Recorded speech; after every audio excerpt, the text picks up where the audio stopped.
नमस्ते बच्चों, विज्ञान के सेशन में आप लोगों का स्वागत है। कुछ प्राकृतिक परिघटनाएं, यह हमारा चैप्टर चल रहा है और आज हम लोग बात करने जा रहे हैं आवेश का स्थानांतरण के बारे में। हम लोगों ने देखा कि जब हम कोई दो वस्तु है उनको जब हम रगड़ते हैं तो वो चार्ज हो जाती हैं। जैसे हम रिफिल और प्लास्टिक का देखा हमने, रेशम का कपड़ा और कांच की रॉड का देखा। तो इस प्रकार कुछ ऐसी वस्तुएं हैं कि आपस में रगड़ने पर उनपे एक आवेश आ जाता है और वो जो आवेश, अगर सेम आवेश वाली चीजें आमने सामने आती हैं तो वो एक दूसरे से दूर हो जाती हैं, और अगर अपोजिट आवेश वाली चीजें आमने सामने आती हैं वो एक दूसरे को अट्रैक्ट करती हैं। ये सब चीजें हम लोगों ने समझ ली है और हमने ये भी देखा है कि जब आवेश एक बहता है तो हम उसको विद्युत धारा के रूप में जानते हैं। तो अब ये आवेश का स्थानांतरण कैसे होता है, इसको समझने के लिए आज का टॉपिक है। चलिए खोलते हैं अपने बुक। अब आज जो हम लोग इस सेशन में आवेश का स्थानांतरण की बात कर रहे हैं, ट्रांसफर ऑफ जो हमारा एक चार्ज है इसके बारे में बात कर रहे हैं। और इसके लिए देखिए फिर से हम एक क्रियाकलाप करेंगे और इस क्रियाकलाप में क्या करेंगे कि आप कोई एक मुरब्बा, जैम, कोई भी एक आप बॉटल ले लीजिए किसी की भी, लेकिन हमें क्या ध्यान रखना है, थोड़ा सा उसका जो ऊपर का है एक थोड़ा स्पेस रहे, बहुत पतला मुंह नहीं हो, थोड़ा अच्छा एक मुंह खुला हुआ हो, और उस पे हम एक गत्ते का कुछ एक पार्ट लेकर उसको उससे कवर कर देते हैं, प्रॉपर ढक्कन से बंद नहीं करते। आगे की सेटिंग क्या करते हैं, इसके अंदर एक हम जो ये गत्ता लिया है इसके अंदर हम एक छोटा सा छेद करते हैं कि जो पेपर क्लिप होती है उसको खोल के हम इसमें के अंदर पास कर सकें और उसका एक सिरा थोड़ा ऊपर रहे, बाकी जो पार्ट है वो नीचे चला जाए। और नीचे के पार्ट में हम लोग क्या करते हैं, एल्युमिनियम के कुछ एक पन्नी के हम 4 सेंटीमीटर बाय 1 सेंटीमीटर साइज की दो जो उसकी पत्तियां काट के हम यहाँ पर लगा दें। ठीक है, ये इतनी सेटिंग करी। अब हम लोग क्या करते हैं, एक रिफिल लेते हैं और रिफिल को हम क्या आवेशित कर देते हैं। और इसको जो रिफिल को आवेश, आप जानते हैं हम प्लास्टिक से रगड़ के कर सकते हैं, तो ये जब हमारा ये रिफिल को जब हम आवेश देते हैं और वो जो आवेशित वाला पार्ट है, जब हम ये जो हमने पेपर पेन को एक खोल के इसमें लगाया था उससे टच करते हैं तो क्या देखते हैं, ये जो हमारी पन्नियां हैं, जो हमने एल्युमिनियम के जो ये पीसेस लगाए हैं, इनमें हम हरकत देखते हैं। क्या हरकत होगी बताइए, वो एक दूसरे के पास आएंगे या दूर जाएंगे? चलिए सोचिए आप लोग, अभी हम आगे आपको बताते हैं। ठीक है, और फिर हम क्या करते हैं कि इस प्रकार हम ऑब्जर्व करते हैं कि ये जो हमारे ये जो एल्युमिनियम का ये जो है ये एक दूसरे के पास आ रहे हैं या दूर जा रहे हैं। और फिर हम लोग और भी चीजों से, खाली हम एक रिफिल से नहीं, हम और भी अन्य आवेशित वस्तुओं से इसको स्पर्श कराते हैं और हम इनका जो एक बिहेवियर चेक करते हैं। ठीक है, अब हम क्या देखते हैं कि जनरली क्या होता है, ये एक दूसरे से दूर हो जाती हैं और ये दूर तब होती हैं जब वो हम कोई आवेशित कोई वस्तु जब इस पेपर क्लिप से टच करते हैं। ठीक है, जैसे ही इसको दूर करते हैं वो एक नॉर्मल अपनी पोजीशन पर आ जाती हैं। तो हम ये भी जानते हैं कि जो समान आवेश वाली जो पट्टियां हैं वो एक दूसरे को प्रतिकर्षित करती हैं और और अगर अलग आवेश होगा वो एक दूसरे को आकर्षित करेंगी। तो इस प्रकार की युक्ति का उपयोग हम ये परीक्षण करने के लिए किए करते हैं कि कोई वस्तु आवेशित है अथवा नहीं, या नहीं। और ये जो युक्ति है इसको कहते हैं विद्युतदर्शी। तो विद्युतदर्शी के साथ हम ये पता लगाते हैं कि जो वस्तु हम ऊपर यहाँ टच कर रहे हैं वो वस्तु आवेशित है या नहीं। अब आप कहेंगे ये कैसे, तो अगर हम ये आवेशित नहीं होगा तो ये जो हमारी एल्युमिनियम की पत्तियां हैं ये जिस पोजीशन पे है उसी पोजीशन पर रहेंगी।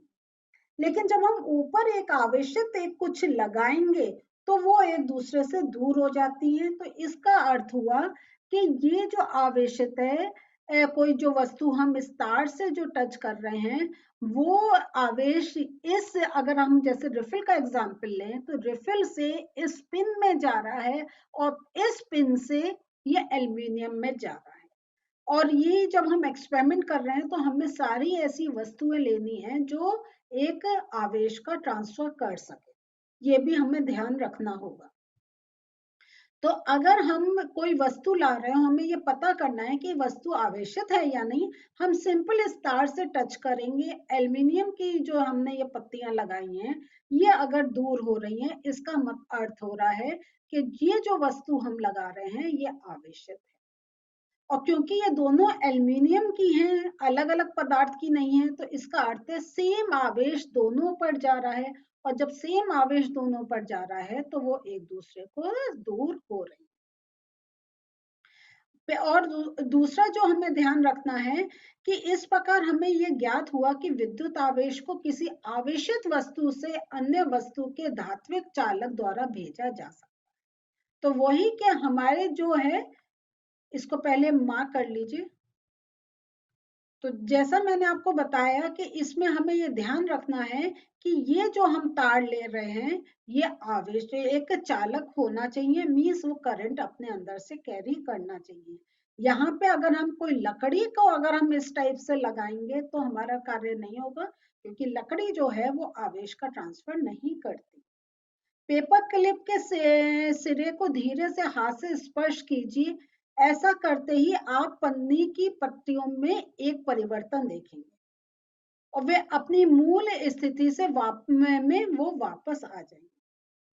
तो पन्नी की पट्टियों को आवेशित करने तथा पेपर क्लिप को स्पर्श करने की क्रिया को आप दोहराइए। और हर बार आप ये देखेंगे कि जैसे ही आप हाथ से पेपर क्लिप को स्पर्श करते हैं, पन्नी की पट्टियां सिमट जाती, वो एक आपस में एक सिमट जाती है। तो इसका कारण यह है कि जब हम स्पर्श कर रहे हैं तो हमारे स्पर्श करने पर क्या हो रहा है, पन्नी की जो पत्तियों का जो आवेश है वो हमारे शरीर से होकर पृथ्वी में चला जाता है। तो ये एक, और इसलिए ये बहुत इंपॉर्टेंट पॉइंट है, इसलिए मैं आपको ये पढ़ के दिखा रही थी। इसको पहले मार्क कर ले कि जैसे ही आप अपने हाथ से पेपर क्लिप को स्पर्श करते हैं पन्नियां सिमट जाती हैं, क्योंकि जो उनका जो आवेश होता है वो क्योंकि हमारा भी जो बॉडी है वो एक गुड कंडक्टर है करंट का, जो अगर कहें आवेश हमारे बॉडी से भी होकर जाता है। इस कारण ही जब हम कोई एक तार को टच करते हैं हमें करंट लगता है, क्योंकि हमारे अंदर वो कावेश फिर बहने लग जाता है। लेकिन हम जब पृथ्वी पर हैं तो क्या होता है कि वो पूरा एक सर्किट सा बन जाता है और नीचे धरती में चला जाता है। तो यहाँ पे जैसी अगर हमने जैसे जो पेपर क्लिप है वो चार्ज है, जब हमने कोई एक बॉल पेन उस पर लगाया तो पेपर क्लिप चार्ज हो गया, लेकिन जब हमने उसको अपने हाथ से टच करा तो उसका चार्ज अब हमारे बॉडी में ट्रांसफर हो जाता है और हमारे बॉडी से होकर वो पृथ्वी में चला जाता है। तब हम कहते हैं कि पन्नी की पत्तियां अनावेशित, क्योंकि वो अब सिकुड़ गई हैं, वो पहले जैसी हो गई हैं, तो वो अनावेशित हो गई हैं। किसी आवेशित, ये आप देखिए, किसी आवेशित वस्तु से आवेश को पृथ्वी में भेजने की प्रक्रिया को भू संपर्करण कहते हैं।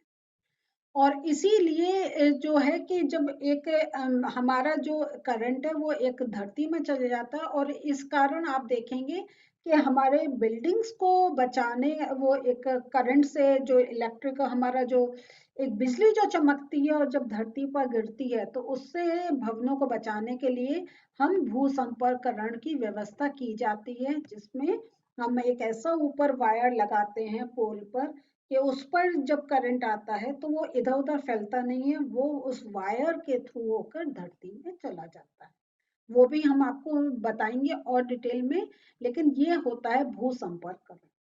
तो इस प्रकार हमने देखा कि एक हमने ये जो विद्युतदर्शी है, इसके द्वारा हम पता ये कर सकते हैं कि जो हमने एक कोई भी वस्तु जो इससे हमने टच करी है, वो आवेशित है या अनावेशित। तो आज के नोट्स देख लेते हैं। तो विद्युतदर्शी क्या होता है? विद्युतदर्शी एक उपकरण है जिसकी सहायता से किसी वस्तु पर आवेश की उपस्थिति को ज्ञात किया जा सकता है। भूसंपर्कण क्या है? किसी आवेशित वस्तु से आवेश को पृथ्वी में भेजने की क्रिया को भूसंपर्कण कहते हैं, या इसको हम इंग्लिश में अर्थिंग भी कहते हैं। विद्युत धारा के किसी भी कारण से लीक होने से उत्पन्न विद्युत आघात से हमें बचाने के लिए भवनों में भूसंपर्कण की व्यवस्था की जाती है। तो बच्चों, आज हम लोगों ने सेशन में देखा कि किस प्रकार हम एक इंस्ट्रूमेंट से ये पता लगा सकते हैं कि कोई भी वस्तु एक आवेशित है या नहीं है। और ये हमारे एक्सपेरिमेंट्स, जब हम जब हमारे कोई रिसर्च चल रही होती है, जब हमें किसी के बारे में कुछ पता करना होता है, तो हम इस टाइप के हमारे इंस्ट्रूमेंट्स बने होते हैं जिससे हमें ये एक नॉलेज मिल जाती है कि वो आवेशित है या नहीं। फिर हम और एक्सपेरिमेंट्स करके पता कर पाते हैं कि उस पर कौन सा आवेश है, धन आवेश है, ऋण आवेश है। तो ऐसे धीरे धीरे यहाँ आपको पता चल रहा है कैसे हम एक, हमारे सामने कोई एक वस्तु है और हम पता कर सकते हैं इसमें आवेश है या नहीं। और क्या हम, और आपने ये भी देखा कि हमारे बॉडी से भी एक आवेश बहता है। तो जैसे अगर हम आवेशित चीज को अगर हम छुएंगे तो हमारे अंदर भी वो वाला आवेश आ जाएगा। तो ये सब चीजें बड़ी इंटरेस्टिंग है और चैप्टर भी इंटरेस्टिंग हो रहा है। तो अगले सेशन में इसको आगे बढ़ाएंगे। मिलते हैं फिर से। बाय।